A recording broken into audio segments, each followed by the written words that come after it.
반갑습니다. 코인왕입니다. 자, 금일은 XRP, 즉 리플 한번 살펴보도록 하겠습니다.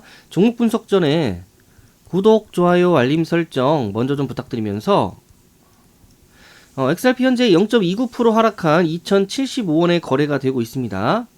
일단은요, 이 지지라인은 잘 버텨주고 있는 상황에서 자, 반등을 계속 시도하고 있는데 여의치 못하게 내려앉고 있습니다.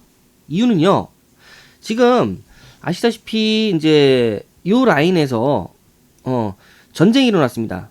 그쵸? 그래서 지정학적 리스크가 발발하고 있는 상황에서 사실 지정학적 리스크가 발생한다? 그러면 아시다시피요, 유가가 엄청나게 폭등을 하고요. 그에 따라서 실물 자산이 올라가기 때문에 인플레이션이 엄청나게 급등합니다. 그 과정에서 지금 아시다시피요, 주시장 다 빠지고 있습니다. 그 위험 자산에서 안전 자산 쪽으로 자금이 몰리면서 자, 비트코인은 디지털 금이라고 해서 안전 자산 쪽으로 분류가 되기 때문에 그래서 비트코인은 계속 움직였던 부분이고 밈코인 그다음에 알트코인들도 덩달아서 올라가야 되는 상황인데 제가 이전 영상에서 이렇게 말씀드렸어요. 이 지정학적 리스크가 장기화로 간다. 자, 장기화로 간다 그러면요, 코인이고 주식시장이고 다 떨어지게 됩니다.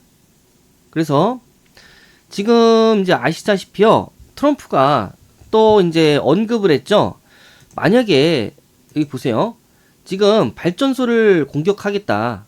예, 여기서 멈추지 않으면 발전소를 공격하겠다. 그래서 중동 분쟁이 격화되면서 비트코인도 떨어지고 있는 상황입니다.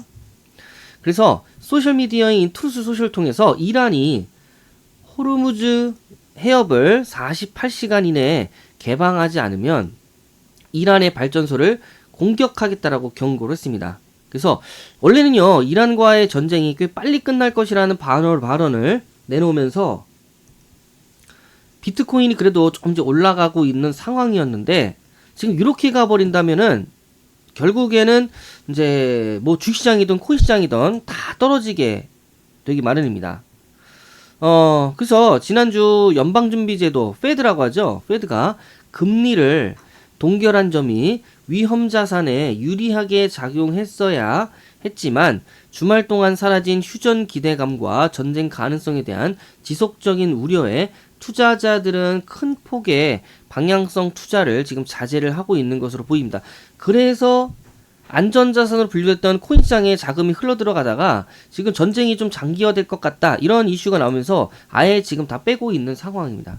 자, 그럼에도 불구하고 제가 봤을 때는 이 라인은 지켜줄 거라고 저는 이제 예상이 되고 있어요. 이유는 뭐냐면요, 일단은 이 구간부터 여러분들 뭐냐면 저평가 구간입니다. 굉장히 저평가 구간이에요. 왜냐면 자, 많이 떨어졌잖아요. 이게 공매도 때문에 사실 계속 눌렸던 부분이고요. 이 부분부터 공매도가 청산이 되는 거를 제가 계속 봤습니다. 그러면서 제가 강력하게 추천을 드렸던 부분이에요. 매수추천을 저희 회원분들한테. 그리고 두 번째는요, 저는 이제 어떤 시장을 보고 있냐면 ETF 시장을 좀 보고 있습니다. 아시다시피요, 그 전까지는 이 코인 시장 자체가 개인이 주도하던 시장이었습니다. 근데 기관이 ETF가 생기면서 기관이 들어오기 시작하면서 기관이 주도하는 시장으로 바뀌었고요. ETF 자체가 상승할 때는 상승의 베팅, 하락할 때는 하락의 베팅입니다. 따라서 ETF를요, 우리가 뭐라고 부르냐면 유동성 투자 자산이라고 부르는 것도, 예, 유동성이라는 것도 아래 위 둘 다 베팅이 가능하다는 얘기거든요. 그래서 지금 기관이 요 부분부터 엄청나게 ETF 쪽에 매수가 많이 들어왔습니다. ETF가 올라간다는 건요, 이제 차츰 코인 시장에서 알트코인, 밈코인 다 같이 올라갈 수 있다는 겁니다. 그리고 세 번째는 트럼프가 아시다시피요, 계속 코인 시장을 밀어주고 있습니다. 그래서 법 제도화를 시키려고 하는 과정에서 자, 법 제도화를 시킨다 자체가 이제 본격적으로 자산으로 인정을 하고 세금을 걷겠다, 예, 이런 뉘앙스로 보시면 돼요. 그렇기 때문에 지금 트럼프가 계속 밀어주고 있는 상황이기 때문에 굉장히 긍정적인 흐름으로 올라갈 가능성이 높다. 자, 그리고 저 같은 경우는요, 지금 목표가를 이 구간까지 보고 있거든요.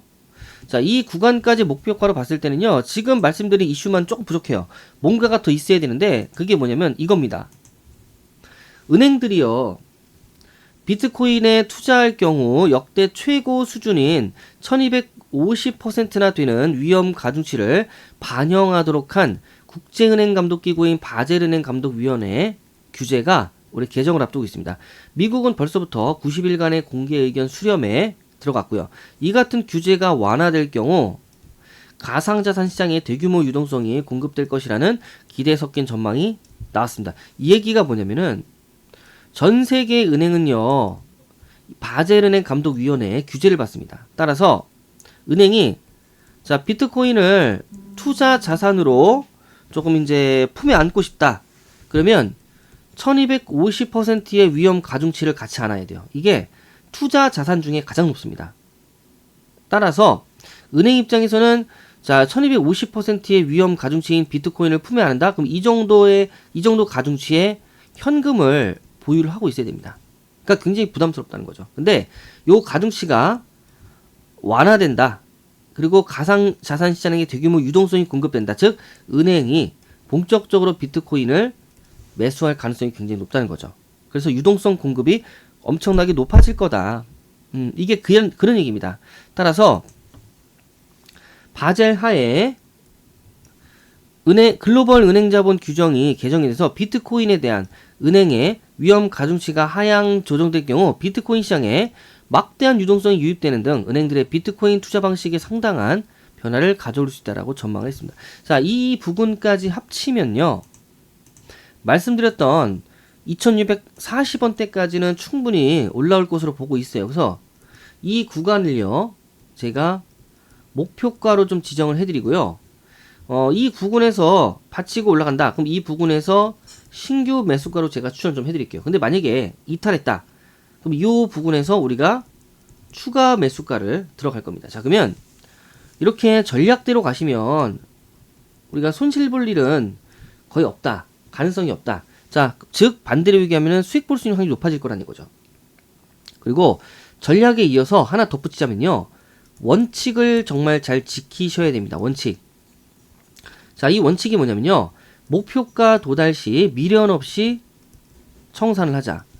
그리고 내려가면 추매해서 자, 원금 회복 시 미련 없이 청산을 하자. 이 두 원칙만 잘 지키면 여러분들 우리가 정말로 자, 수익 극대화라는 거는 꿈이 아니라 현실로 다가올 수 있습니다. 그렇기 때문에 정말 이 원칙을 정말 잘 지키자. 이렇게 강력하게 좀 말씀을 좀 드릴 수가 있습니다. 자, 그럼 정리를 해서 말씀 좀 드리자라고 하면 현재 지정학적 리스크가 장기화로 갈 가능성이 높기 때문에 좀 더 빠질 수 있습니다. 근데 요 라인 때만 지켜주고 반등한다라고 하면 우리는 자 추가 매수가 가능하고요. 그리고 이 구간 자체가요 엄청난 저평가 구간입니다. 예, 저평가 구간이고요. 그리고 각종 이슈가 많기 때문에 충분히 우리가 단기 스윙적으로 봤을 때는 2640원대까지는 올라갈 가능성이 있기 때문에 이 구간을 목표가로 보고 자, 다 넘어가는 부분에 있어서는 매매를 재설정하자. 이렇게 말씀 좀 드릴 수가 있습니다. 지금부터 집중을 좀 해야 될 시기다. 자, 이렇게 XRP 리플에 대해서 살펴봤는데 그동안 여러분들 이 하락세에 너무나 힘드셨을 겁니다. 그렇죠? 예, 걱정하지 마세요, 여러분들. 여러분 저를 만난 것 자체가요. 행운이라고 보시면 되고요. 저에 대한 믿음만 딱 가지고 계신다라고 하면 제가 수익으로 보답을 드릴 거니까 잘 따라와 주시길 부탁드리고요. 여러분이 저한테 주실 거는요. 다시 한번 구독, 좋아요, 알림 설정 좀 부탁드리겠습니다. 자, 이렇게 종목 살펴봤고요. 다음 종목에서 또 찾아뵙도록 하겠습니다. 이상 코인왕이었습니다. 감사합니다.